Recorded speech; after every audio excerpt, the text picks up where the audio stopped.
Karadaiyan Nonbu, Adai எடுத்து வச்சிருக்கோம். இனிப்படை உப்படை ரெண்டு பண்ண போகிறோம். நாளைக்கு புதன்கிழமை ஏர்லி மார்னிங் சரடு கட்டுற டைம். இந்த தடவை வந்து சந்தோஷம் காலத்தில் ஏர்லி மார்னிங் வந்துருக்கு விடிகாத்த 6 மணிக்குள்ள கட்டிட்டு வரணும். ஆமாம் 5:30 to 6 கட்டிட்டு இருக்கோம். 4:30 மணிக்கு வந்து அந்த குழக்கடெல்லாம் பண்ணிவிட்டு 5:30 to 6 கட்டிட்டுலாம். ஓகே. ஸோ அடைக்கு வந்து இப்போ என்ன எடுத்து வச்சுருக்காரு? அரிசி மாவு. இப்போ முடிஞ்சதுன்னா வைக்கலன்னா காலங்காலத்தில் பண்ண டைம் இருக்காது. முதல் நாளே இப்போ இன்றைக்கி அதுமாரி கொஞ்சம் மடின்னு எப்படின்னா சாப்பிட்றதுக்கு முன்னாடி அரிசி ஒரு 10 நிமிஷம் நல்லா ஊற வச்சுட்டு நல்லா துணியில் இப்படி போட்டு ஃபேன் கீழே வச்சுக்கலாம் காஞ்சிரும். அது மிக்சியில் பொடி பண்ணி எடுத்துக்கலாம். முடியலையே கடையில் அரிசி மாவு எடுத்துக்கலாம். இல்லையா ஆற்றுல என்ன அரிசி மாவு இருக்கோ எடுத்துட்டு கூட பண்ணலாம். இதுதான் வேணும் அப்படின்னு கிடையாது. இடியாப்பா மாவு தான் வேணும், குழக்கட்டை மாவு தான் வேணும்னு கிடையாது. என்ன அரிசி மாவு இருக்கோ அரிசி மாவு, வெல்லம், காராமணி, தேங்காய், பச்சை மிளகாய், இஞ்சி, கருவேப்பிலை. அப்புறம் மெயினாக வந்து இந்த சரடு, இதுதான் சரடு. சரடு இது திருமங்கல சரடு. அப்புறம் பழம். ஸோ வந்து அப்புறம் இந்த வெண்ணெய், இந்த குழக்கட்டை தொட்டுன்னு சாப்பிட்றதுக்கு வெண்ணெய். சிம்பிளாக இதை பண்ணிடலாம். வருஷம் வருஷம் பண்ணி காமிக்கிறோம். இருந்தாலும் இந்த வாட்டி முன்னாடி அதை இன்றைக்கி காமிக்கிறோம். நாளைக்கு தான் இது நைவேத்தியம் பண்ணிவிட்டு நம்மளும் சடை கட்டிட்டு 2 வா எடுத்துட்டு அப்புறம் ஆற்றுல எல்லாருக்கும் டிஃபனாக கொடுத்துட்டு பசுமாட்டுக்கு 2 கொடுக்கணும். பசுமாடு இல்லையா ஏதாவது அனிமல்ஸ்க்கு 2 பிச்சு போட்டு புறா காக்கா வந்தால் கூட பரவாயில்ல பிச்சு போட்டு அதை சாப்பிடணும்.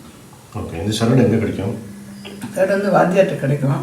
அப்படி அது வாத்தியார்லாம் இல்லை அந்த மாதிரி இல்லை ஊரில் இருக்கா அப்படின்னா ஏதாவது ஒரு நூல் இருக்கும் இல்லையா, நான் பண்ணி காமிச்சிருக்கோம். நூலில் மஞ்சள் தட்டு வைக்கலாம். ஆனால் வெறும் கயிறு கட்டிக்கூடாது. அந்த மஞ்சள் அந்த அந்த சரடில் வந்து பூ, இப்போ மல்லிகைப்பூ தான் இல்லை, என்ன பூ அங்கே கிடைக்கிறதோ அந்த ஒரு பூ வச்சுக்கணும். இந்த பூவெல்லாம் கிடைக்காத பிளேஸாக இருந்ததுன்னா அட்லீஸ்ட் ஒரு சின்ன மஞ்சளாவது பீஸாக வச்சு கட்டிக்கணும். வெறும் சரட்டை கட்டக்கூடாது. என்ன அளவு அப்படின்னா அரிசி மாவு 1 கப்பு எடுத்துட்டுருக்கேன். அப்புறம் வெல்லத்துக்கு 1 கப்பு, உப்புக்கு 1 கப்பு. So 2 cup. இந்த லேசாக வறுத்து வச்சுக்கிறேன். கோலம்பரை பழத்தில் வறுத்து வச்சுக்கிறேன். ஜலம் வந்து 2 கப்பு, வெல்லம் வந்து 1 கப்பு, காராமணி 1 கைப்பிடி, தேங்காய் நம்மளுக்கு வேண்டிய அளவு தேங்காய் பொடி, பச்சை மிளகாய், இஞ்சி எல்லாம் துளி. ஸோ ஃபஸ்ட்டு இந்த அரிசி மாவு வந்து நல்லா வறுத்துக்கிறேன். அதை கோலம் போடுற பழத்துக்கு இன்னொரு பக்கம் வந்து ஜலம் கொதிக்க வச்சுக்கிறேன். நல்லா கோலம் போட்டு வருது பார்த்தீங்கன்னா ஆஃப் பண்ணிக்கிறேன். இதில் கலரும் பார்த்தீங்கன்னா கொஞ்சம் மாறி இருக்கும். பியூர் ஒயிட் இல்லாமல் மாறி இருக்கும். 2த்துக்கும் சேர்த்து வறுத்து வச்சுட்டேன். உப்படிக்கும் வெள்ளை அடிக்கும். அதுமாதிரி 2த்துக்கும் சேர்த்து 1 கப்பு அரிசி மாவுனா 2 கப்பு ஜலம் எடுத்துக்கணும். ஸோ இப்போ 2 கப்பு எடுத்துட்டுருக்கேன். 4 கப்பு ஜலம் வச்சுருக்கேன் நான். இங்கே உப்படிக்கு வந்து 2 ஸ்பூன் எண்ணெய் விட்டுருக்கேன். கடுகு, உளுத்தம் பருப்பு, பச்சை மிளகாய், வந்து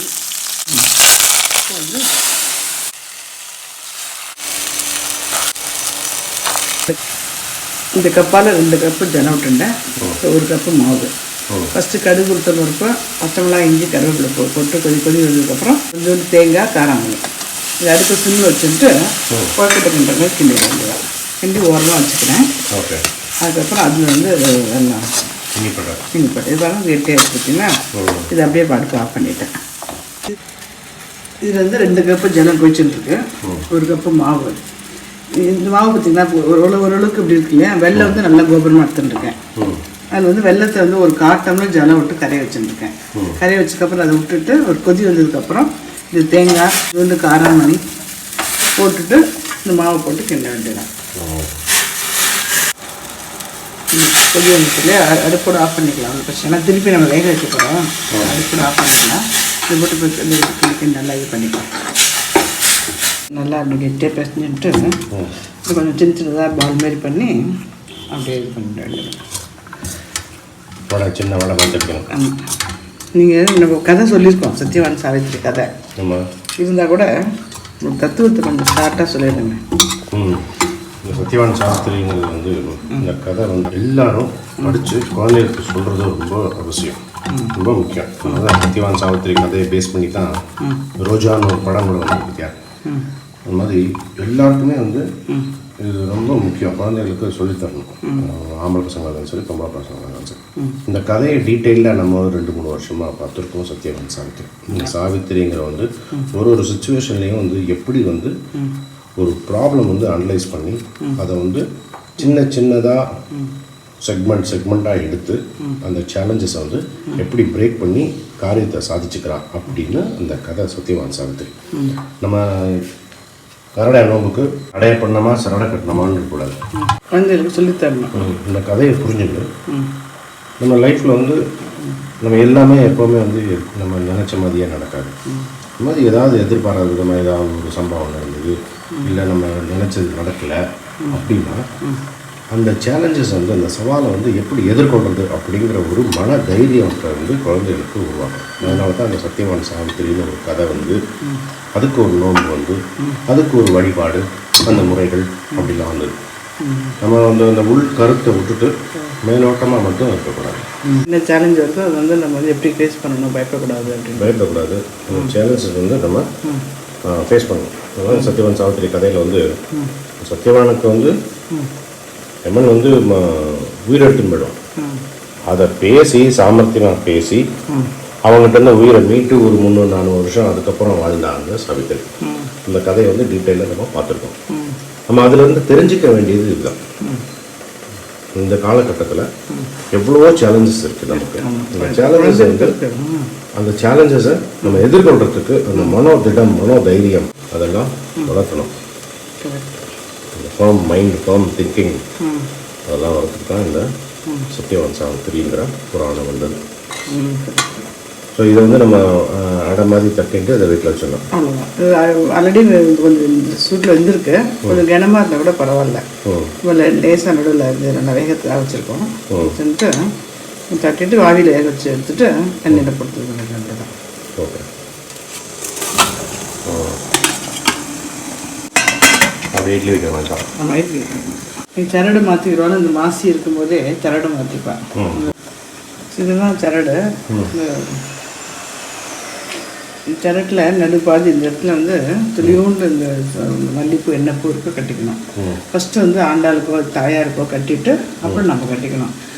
கல்யாண குழந்தை இருந்தால் கூட எல்லா ஆற்றுல இருக்க எல்லா பொம்னாட்டையும் கட்டிக்கணும். குழந்தை எல்லாருமே கட்டிக்கணும். கட்டிட்டு பெருமாள் செய்யணும். எல்லாருமே கழுத்துலாம் கட்டிப்போம். கையெல்லாம் கட்டிக்க மாட்டோம். நம்ம எல்லாரும் கழுத்துல தான். 2 months வருதா? இனிப்படை காராடை தொட்டுக்கிறது வெண்ணெய் தான். எண்ணெய் தொட்டு. ஓகே.